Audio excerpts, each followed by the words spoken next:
Inicio al webinar correspondiente a la asignatura de Psicología. Bien, mi nombre es Linda Cardona, trabajo en la Unidad de Educación a Distancia. Hoy les voy a presentar el webinar con el tema Formación de la Personalidad, Descripción, Objetivo, Personalidad. Es la licenciada Cristina Tejada. Ella es licenciada en Ciencias de la Educación, mención psicóloga educativa de la Universidad Central del Ecuador, maestrante en Neuropsicología y Educación de la Universidad Internacional de La Rioja, UNIR. Se ha desempeñado como tutor virtual para nivelación en la Universidad de las Fuerzas Armadas ESPE, docente de nivelación en la Universidad Politécnica Salesiana, psicóloga educativa en consultorio particular y de instituciones educativas públicas y privadas. Bienvenidos todos. Licenciada Tejada, podemos dar inicio con la presentación. Muchas gracias, buenas tardes, ¿cómo está? Ahora sí podemos escucharnos. Por favor, bueno, primero muchas gracias a cada uno de los asistentes. Qué lindo ver la sala súper llena, pero eso implica mucho compromiso por parte de los 287 asistentes. Necesitamos que por favor silencien sus micrófonos y estemos atentos a la clase que vamos a tener el día de hoy, la cual es sumamente interesante. Pienso que es la base o el motivo por el que muchas personas estudian la psicología, porque quieren conocer acerca de la personalidad. Y este tema es realmente muy, muy interesante. Lo que veremos el día de hoy, nuevamente, es a modo de resumen. Usted tiene sus documentos en la plataforma y también dispone de todo el bagaje que tenemos en el internet para poder explorar, conocer un poco más si es que realmente este tema es de su interés, de su atención. Bueno, ya después nos resolverán qué pasa con la materia de esta de la personalidad. Entonces, es importante que ahora prestemos atención y ya cuando usted tenga la herramienta o el texto, pues podrá revisarlo de mejor manera. Veamos esto entonces a modo de introducción, ¿ok? Ya no como resumen, sino más bien como introducción, para dejarles la espinita y que usted con mucha más deseo de explorar sobre este tema. Vamos a empezar. Y es importante que tomemos en cuenta sobre este asunto de la personalidad tan estudiado, con tantas teorías, con tantas formas de verlo. Entonces ahora vamos a hacer un análisis rapidito sobre este tema muy importante. ¿Qué es entonces? Empecemos con lo principal. ¿A qué nos referimos cuando hablamos de la personalidad? ¿A qué nos referimos? Bueno, podemos ahí notar, como usted puede leer, la personalidad es un constructo. ¿A qué nos referimos con constructo? Decimos constructo cuando nosotros queremos decir que es algo inventado. Constructo es algo que se ha inventado. Cuando se empezó a hablar acerca de la personalidad, había muchos términos que no se tenían. Como usted sabe, la psicología es algo que se dedica aquí a nuestra mente, a nuestro cerebro, pero hay muchas cosas que son abstractas dentro de nuestro cerebro. No hay una parte específica como un órgano o alguna parte de nuestro cerebro que se encargue de las cosas, sino es como un conjunto de cosas, partes que son incluso habilidades de nuestro pensamiento.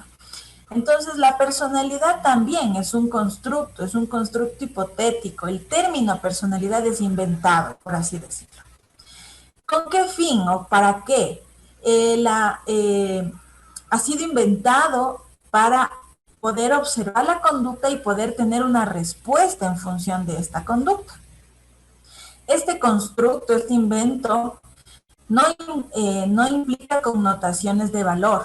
No es que una personalidad es mejor que la otra. Simplemente es. Son rasgos que recogen una serie de elementos relativamente estables. Cuando se refiere a relativamente estable, significa que a veces, o la mayor parte del tiempo, están presentes en una persona. Es como parte natural de una persona. Son estables y consistentes en el tiempo, ¿sí?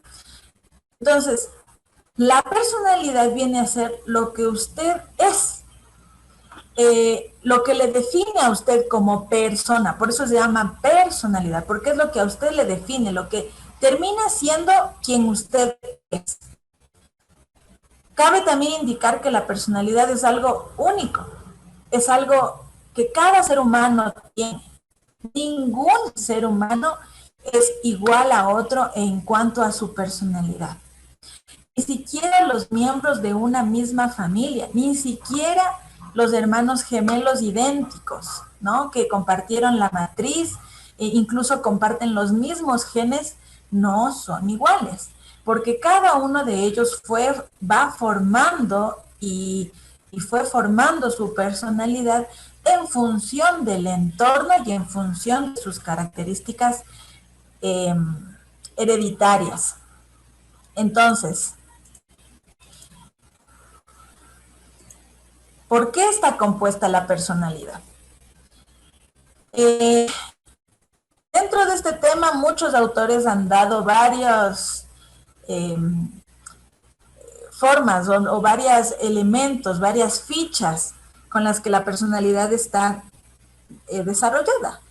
Sin embargo, el término más aceptable, la clasificación más aceptable es esta, que la personalidad está dividida en lo que es el temperamento y en lo que es el carácter, ¿sí? No es lo mismo las dos. Cuando hablamos nosotros de temperamento específicamente, estamos hablando a lo que es heredado.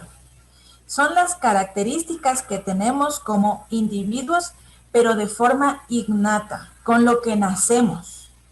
Usted se puede fijar cuando un bebé, desde que es pequeñito, cuando ya empieza a tener ese contacto social, la risa, el observar, el mirar qué es lo que está pasando en su entorno y responder al entorno, podemos notar desde ya su temperamento.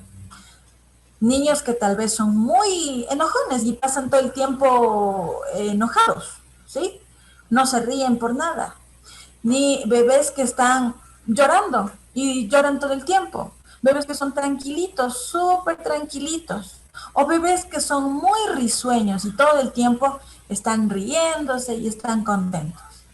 Desde que nacen ya se manifiesta esta parte de la personalidad que se conoce como temperamento.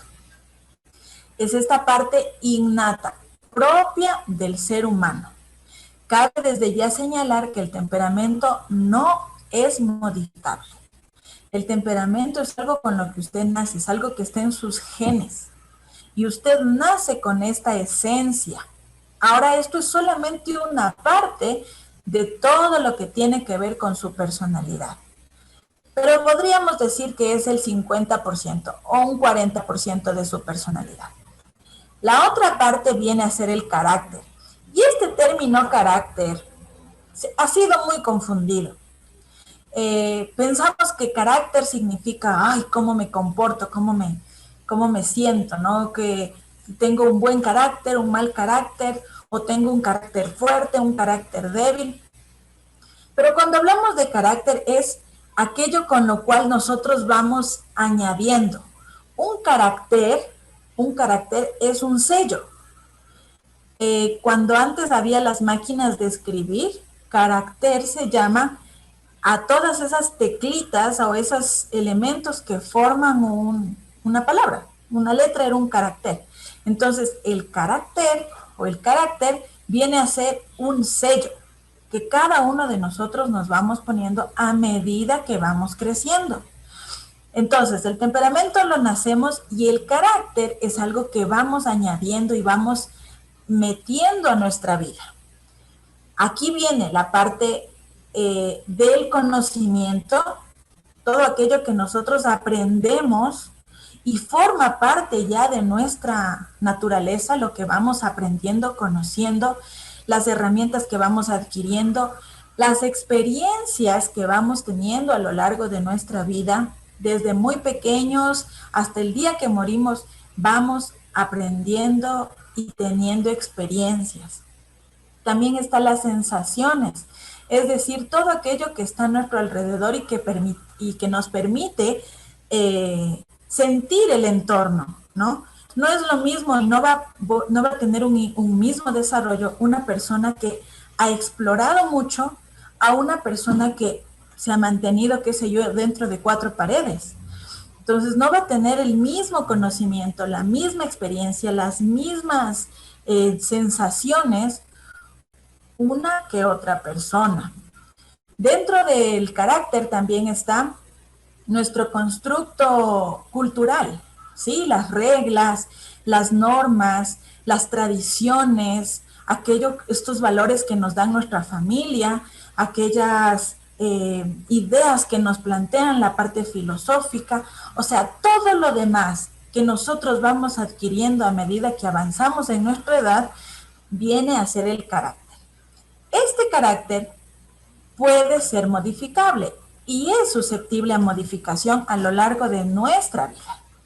Podemos tener en un inicio una idea, pero a medida que vamos leyendo, que vamos explorando, que vamos profundizando en el conocimiento, pues vamos teniendo otras ideas, otras formas de pensar. No sé si usted le ha haber pasado o dentro de una discusión ha escuchado o usted ha estado inmerso cuando dicen, es que a esta persona le falta educación, por eso se porta de esa forma. Porque se cree que a medida que más conocemos, entonces es como que tenemos más noción, más conciencia de las cosas. Y ya no actuamos como suele decirse como animalitos, sino ya como personas racionales, ¿no? Entonces, esto que vamos nosotros adquiriendo y que nos va cambiando la forma de pensar, la forma de actuar, es el carácter. Si nos centramos únicamente en el temperamento, uno de los conceptos, una de las teorías más aceptables dentro del mundo de la psicología, están estos 4 tipos de temperamento con los que las personas nacen. Estos temperamentos tienen origen desde allá, desde Hipócrates, ¿no? Que era un médico, Hipócrates era un médico, y él dijo que dentro de nuestro cuerpo nosotros tenemos líquidos que regulan el funcionamiento de nuestro cuerpo. La sangre es el líquido por vital más extenso que recorre nuestro cuerpo. También los pulmones tienen líquido, ¿sí? Tienen líquido para poder funcionar también, y eso es la flema. La parte de la bilis, del hígado, también genera líquido. Y la parte también de los vasos, la parte de la bilis negra que se conoce, que viene a ser la sustancia que envían los vasos que están en nuestro intestino. Entonces, en función de esos líquidos o esos humores que se llamaba antes, salió esta teoría de los 4 temperamentos o los 4 humores, ¿no? Y vamos a revisarlos rapidito. Como les dije, dentro de los humores o de los líquidos que están en nuestro cuerpo es la sangre. Se conoce el temperamento sanguíneo, aquellas personas que son valerosas o bien entradoras, muy poco reflexivas, más son de acción que de estar pensando, son de acción. No son muy dadas a la tristeza, sino que están siempre, a ver, ya, o sea, eso ya pasó, ahora hagamos más cosas, en actividad. Son amorosas, son muy sociables, alegres, extrovertidas, comunicativas, con tendencia a imponer sus puntos de vista porque piensan que siempre tienen la razón. A estas personas también se las conoce como pasionales, por eso el color rojo, por eso la sangre, por eso el corazón, porque son personas que se apasionan por algo. Entonces tienen un objetivo y avanzan y se dan con todo. Ellos son más de acción, no de tanta reflexión. Sanguíneos. Los flemáticos, ligados a este tema que les dije de los pulmones, de la flema, pero se caracterizan por ser personas lentas. Ellas no les ves tú en actividad, no, ellas están lentas. Ellas piensan mucho para actuar, porque son tranquilas. Incluso hasta parecería que son indiferentes. Aquellas personas que tú les cuentas una idea y ellos como que ni te escucharon, pero lo que está pasando es que están ellos como digiriendo todo lo que tú les dijiste, y hasta que puedan digerir todo lo que recibieron, es como que están así inactivas.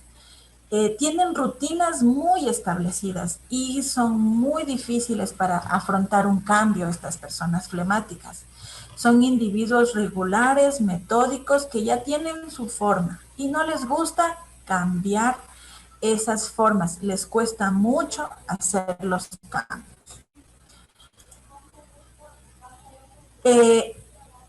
La otro humor referente a la bilis amarilla que se genera en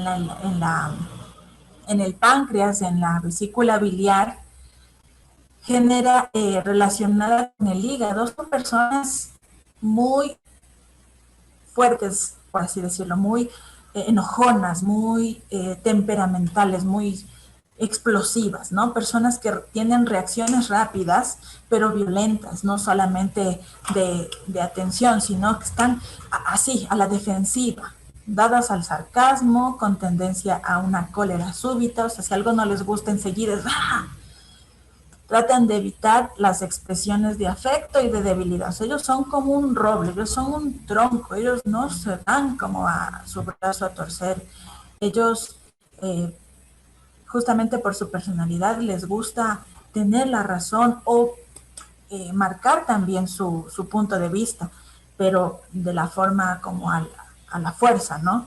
No están ellos como para decir, sí, me equivoqué. No, o sea, ellos 1000 veces se quedan ahí y siguen en su error, pero no dan su brazo a torcer. Personas coléricas. Y referentes a la bilis negra, como les dije, la que se desarrolla en los brazos, pero estas tienen mucho que ver con las lágrimas, ¿sí? Por eso es que estas personas de personalidad melancólica son personas solitarias, nerviosas, introvertidas, muy reflexivas, observadoras, poco comunicativas, con tendencia a demorarse en sus tristezas y ensoñaciones. Personas que les gusta pasar pensando en, y si lo hubiera hecho de esta forma, y si mejor lo hubiera hecho de esta forma, con su mente en el pasado, ¿sí? Y si tal vez cambiaba esto, me hubiera ido mejor, o están pensando mucho en el futuro, están todo el tiempo soñando. Son personas muy emocionales que cuando algo les duele, les golpea, están pensando y masticando y formando parte de su vida ese como resentimiento incluso. Son personas que no se dan porque justamente el miedo a ser rechazadas. Por eso mejor son solitarias, no son mucho de amistades, no les gusta entablar muchas relaciones por el miedo a salir lastimados y heridos. Entonces, miren, les decía que estas personalidades son parte del ser humano de forma innata. O sea, usted de forma hereditaria tiene una de estas 4 temperamentos. Es parte de su vida. Usted, en función de lo que ahorita acabo de escuchar, sería bueno que reflexione cómo soy, cómo es usted. ¿Es una persona muy extrovertida, alegre, pasional? ¿O tal vez es una persona cortante, drástica, colérica? ¿O más bien es de las personas rutinarias, tranquilas, reflexivas? ¿O aquellas que están soñando, están pensando en su vida pasada, en lo que podría ser, melancólicas? Estos temperamentos están establecidos, no se pueden cambiar. Pero vamos a ver, de acuerdo a ciertas teorías, cómo esta parte del carácter puede ser añadido, cambiado y dado en respuesta. Muchas personas intentaron dar respuesta y siguen intentando dar respuesta a todo este tema de la personalidad, porque realmente es muy amplio y es muy interesante ponerse a pensar ¿por qué? ¿Por qué somos tan distintos en nuestra personalidad? Incluso esto se hablaba cuando se topó el punto eh, de... Ay, se me fue. Cuando iban a clonar, la clonación.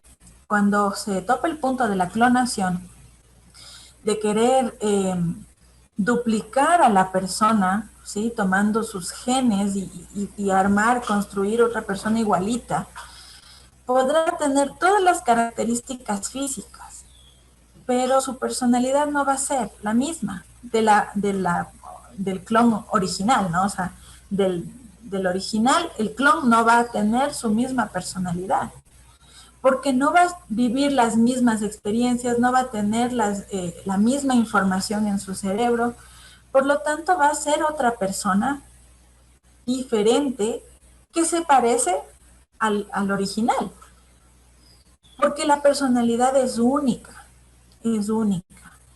Ya les dije en un inicio, incluso en gemelos que viven en la misma casa, que comparten la misma genética, son diferentes en su personalidad. Uno puede ser colérico, el otro puede ser sanguíneo, el uno puede ser melancólico, el otro flemático. O sea, cada persona es distinta. Ahora, tomando en cuenta que es hereditario, sí podemos parecernos en nuestro temperamento a nuestros padres o a nuestros abuelos o a nuestros tíos, ¿sí? O sea, por ejemplo, usted, no sé si usted puede ser consciente de esto. Mamá extrovertida, papá introvertido. Los hijos, dos son extrovertidos y introvertidos. Porque todo se hereda también en este sentido. Pero a pesar de que se herede, como decir, la base, también es muy importante qué es lo que pasa a nuestro alrededor. Entonces, en ese sentido, Freud, Jung, que me preguntaron la otra vez, Carl Jung, él está implicado en esto de la teoría de la personalidad, pero desde el punto de vista humanístico. Y Erikson, que son los tres más importantes que han dado sus aportes en este tema. En el caso de Freud, nosotros vimos la clase anterior que Freud, dentro de su escuela de psicoanálisis, planteó lo que es el yo, el superyo y el ello, ¿verdad? El yo es esa parte consciente, el superyo es esa parte inconsciente y el ello, toda la parte cultural y etcétera. Dentro de la personalidad también vuelve a salir esto, obviamente, porque dice que las personas tienen su parte consciente, aquellos que sabe que tiene que cumplir las normas, las reglas, ¿sí? Lo que yo vivo diariamente, pero también está una parte que es como instintiva, ¿sí? Como también Freud toma muy en cuenta la parte de la evolución, sabe que quedó una parte instintiva que nos relaciona con los animales, que puede ser buena y puede ser mala también. Por ejemplo, el instinto materno, ¿no? Esa idea de protección hacia otro ser indefenso está dentro del superior. Nadie nos enseña, sino es algo que nace. Tal vez unos lo tendrán más desarrollado que otros. Pero también esos instintos de la satisfacción sexual, de las fantasías, aquello de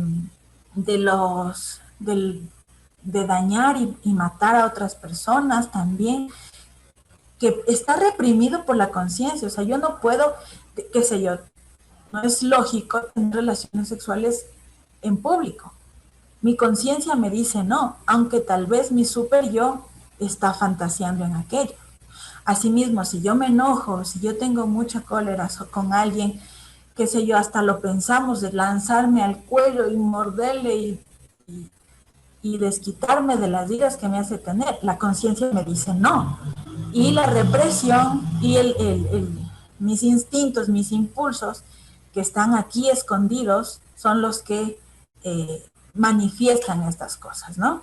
Entonces, aquí está también la parte de la moralidad, qué es lo correctamente aceptable.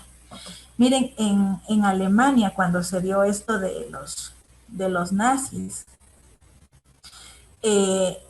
la parte del impulso de querer ser superiores, de querer matar, de querer ser la raza dominante, era primero en un lado como reprimido, pero luego se normalizó y se hizo incluso una ley dentro de Alemania, el matar y acabar con aquellas personas.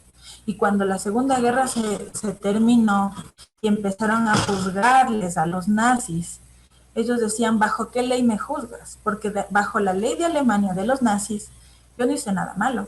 Si me juzgas bajo tus leyes, entonces puedo ir preso. Pero bajo mis leyes de Alemania no tengo ningún cargo sobre mí. Y miren, es esa posibilidad de normalizar aquello que está reprimido, impulso, la parte moral, también es muy variante.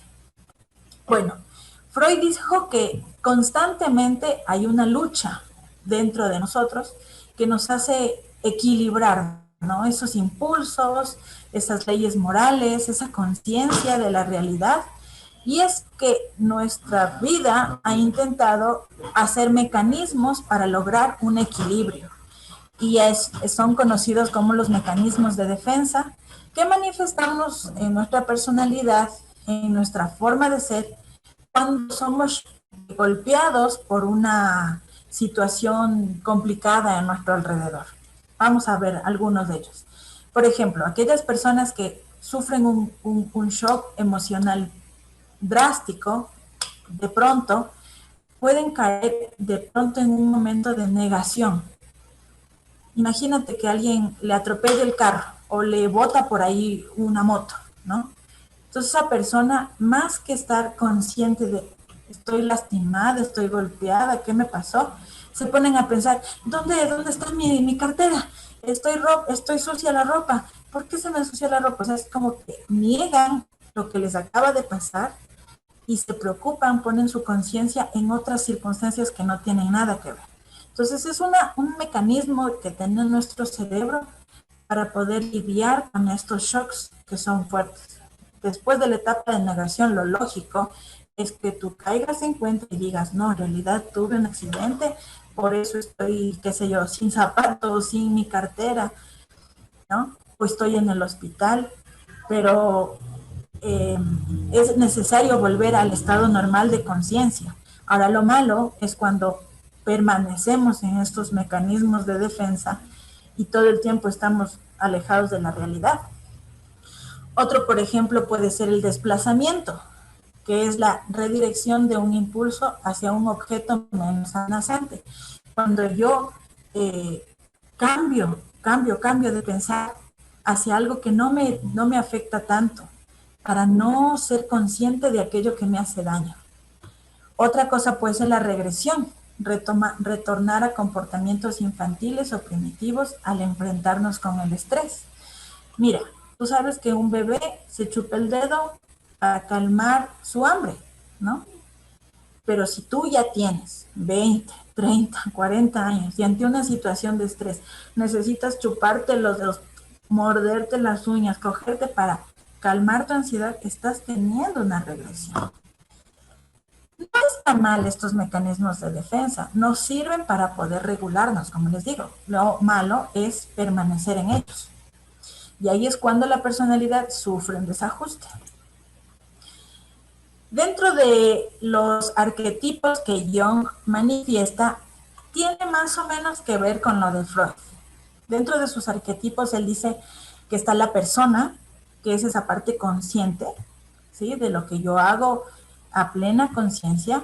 Está la sombra, que viene a ser la parte de la inconsciencia, aquello que está por detrás, que quiere salir, pero que la persona lo refrena, esos impulsos naturales, ¿sí? El ánima y el ánimos es algo que él añade, que viene a ser esa parte contraria de nuestro género. Si yo soy mujer, hay una parte dentro de mí masculina, con características masculinas, que me complementan mi personalidad. Y los hombres tienen una parte femenina también que les complementa su personalidad. Y de esa manera su personalidad queda completa cuando este ánima o este ánimos se manifiesta en alguna circunstancia. Por ejemplo, un hombre que normalmente por mismo hecho de su naturaleza no está dado a la crianza de los niños, pero es muy niñero y le gusta cuidar y está pendiente de su bebé o de su hijo, está sacando ese lado femenino y está complementando de esta forma su personalidad. O en el caso de las mujeres, digamos que se queda soltera y es mamá, tiene que sacar ese lado también de papá, de masculino, de dar reglas, de normas, para poder seguir manejando su vida. Y el lado de self, que viene a ser el conjunto de todo lo demás, ¿no? La persona en sí. Otra teoría que Carl Jung también lo manejó, y también es muy conocido esto de la tipología, que él manifiesta que las personalidades solo pueden ser dos, o es introvertido o es extrovertida la persona, ¿no? Y dentro de esta introversión y extroversión está esa capacidad de ser intuitivo, de ser muy emocional, de sentir, de ser reflexivo. Entonces, las personas se inclinan a uno de ellos. Uno de ellos es más importante en su vida y los demás le complementan. Y Erik Erikson, que también es freudiano, él amplió mucho más este término de la personalidad y él dice que la personalidad se manifiesta por etapas, ¿sí? Y son 8 etapas que se viven a lo largo de toda la vida y que es importante irlas pasando unas a otras de forma consciente para poder tener un equilibrio emocional en nuestra vida. Desde los 0 meses hasta nuestra hora de nuestra muerte, es importante ir pasando por aquellas etapas y tener estos valores, estas personas significativas en nuestra vida, ir pasando por estas etapas para poder ser personas equilibradas. Sí, digamos, en este sentido, de los 3 a los 6 años, cuando se da lo que es la iniciativa o la culpa. La familia no estuvo en un equilibrio, no estuvo funcional, entonces esa persona pierde propósito. Desde sus 3 años, desde sus 3 a 6 años, viene cargando una culpa, es algo que no se completó en su vida y viene a tener un desajuste en su vida. ¿Ok? Ahora, la personalidad, antes de ir a los trastornos, me gustaría que se entiendan. Como les mencionaba aquí antes, esta parte de temperamento, nacemos y el carácter se desarrolla igual desde que nacemos, ¿no? A medida que vamos creciendo. Pero la parte más fuerte donde la personalidad se desarrolla es en la adolescencia. Y por eso es muy importante que haya esa estabilidad, sobre todo en esa edad de adolescente, que es donde más cambio surge, pero es donde más sellos vamos marcando en nuestra vida. Y por último vamos a los trastornos, que viene a ser aquello que ya no va dentro de lo normal. Anteriormente se manejaba que hay 2 tipos de trastornos, las neurosis y la psicosis. Y la diferencia principal entre los dos es que la neurosis, tú sigues siendo consciente de la realidad, ¿sí? O sea, tienes un desajuste en tus emociones, tal vez estás muy estresado, estás muy dañado, estás deprimido, pero no pierdes contacto con la realidad. Sigues siendo consciente que eres mamá, o que eres hija, o que eres mujer, sí, sigues siendo consciente de que las personas que viven a tu alrededor son reales, con quiénes vives y con quién te desarrollas. No pierdes conciencia de la realidad, mientras que la psicosis sí pierdes conciencia con la realidad. Vives en tu propio mundo y lo que pase a tu alrededor es como que estás desconectada de esa realidad.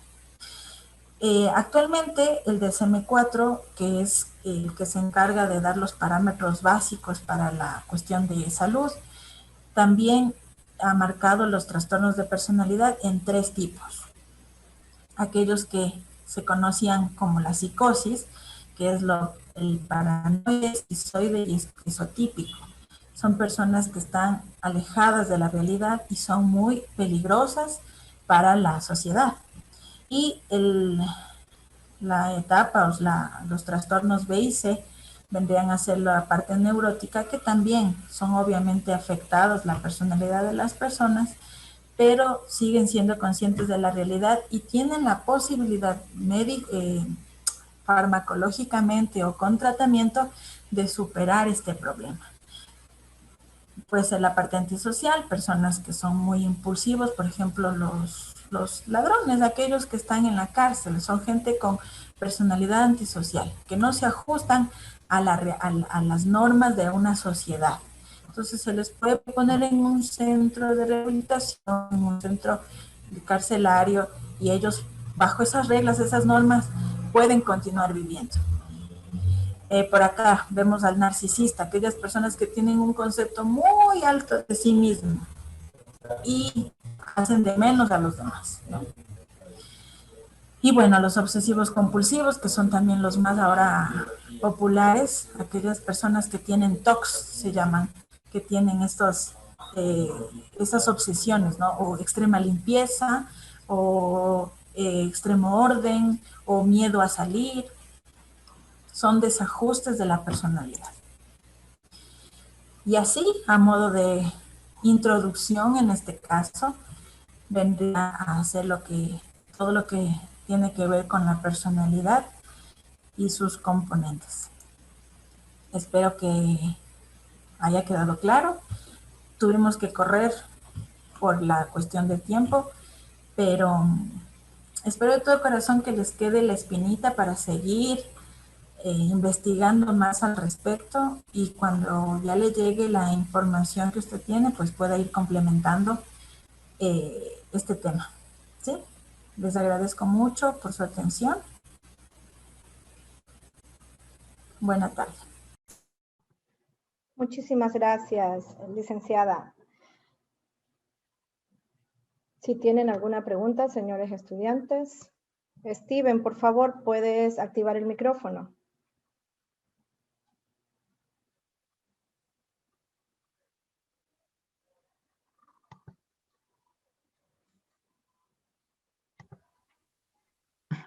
Steven. ¿Sí me escuchan ahí? Listo, sí, sí. Ok, tengo una pregunta. Sobre el temperamento, hay personas que, o sea, obviamente son muy enojonas, se podría decir, pero eso puede cambiar con algún tratamiento psicológico, tal vez, o ya no se cambia, o ahí queda.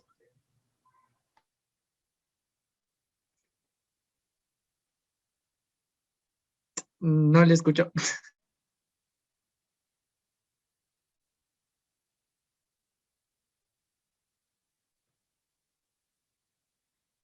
Un momentito, Su por favor. micrófono está apagado, creo. Ok. Gracias. Lo que pasa es que la moderadora nos silencia a todos para evitar que nos estemos interrumpiendo. Perdón, Bueno, Licen. no se preocupe, tranquila.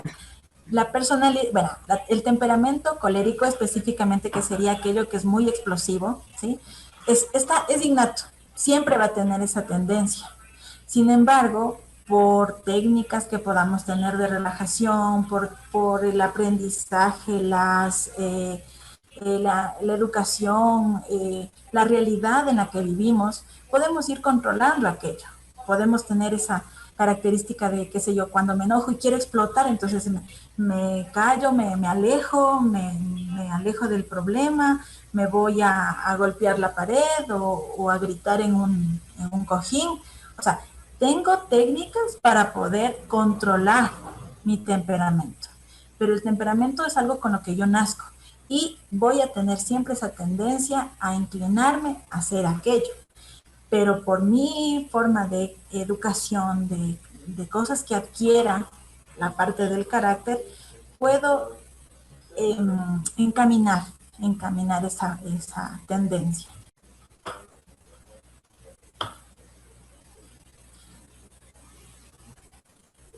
¿Alguien más tal vez?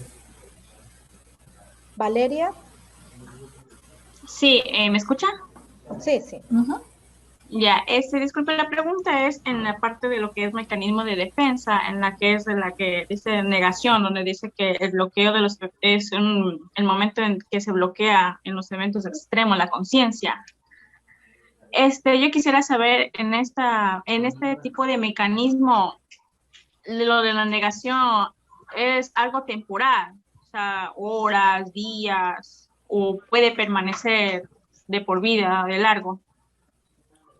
Como les dije, se da por un shock emocional que hemos recibido, ¿sí? Por algo fuerte que hemos recibido, sea una reacción o una noticia, y entonces podemos reaccionar, nuestro sistema nos permite bloquear con el fin de que no nos dañe más. Entonces, sí, puede durar horas, puede durar días, semanas, pero lo importante es que superes eso.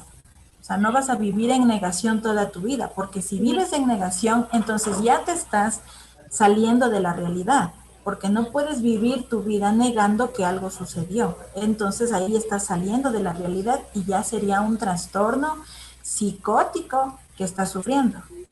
En un momento entonces, puede ser un mecanismo de defensa, pero si se alarga, puede ser un trastorno.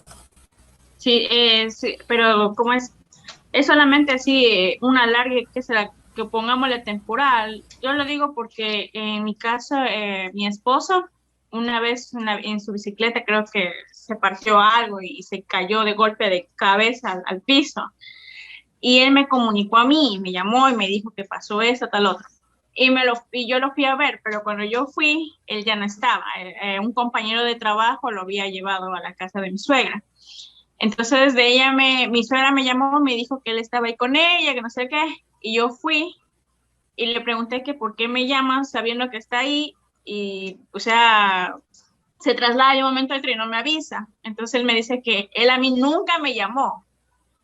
Y yo le digo, pero si tú me llamaste cuando te caíste de la bicicleta, me dijo, no, yo no te llamé así, y hasta el sol, y eso ya fue como hace 2 meses.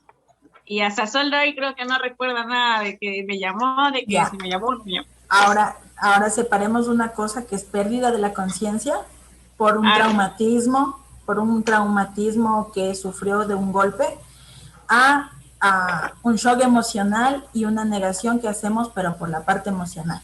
Entonces puede ser que por el golpe él reaccionó por impulso, por incluso tal vez costumbre, le marcó a su número porque es la costumbre, sí, que él tiene para hacerlo, se comunicó, pero no estaba por el golpe en un momento consciente, hasta después que tal vez ya pudo cobrar conciencia. Es como cuando uno tiene un accidente, no se acuerda a veces de lo que pasó. Dice, solamente me acuerdo hasta aquí, después no sé qué pasó. No hablaríamos de negación ahí, sino de un traumatismo por golpe, que uno pierde la conciencia y hasta la memoria puede perder. Ya. Muchas gracias. Gracias, Liz. Muchas gracias, licenciada.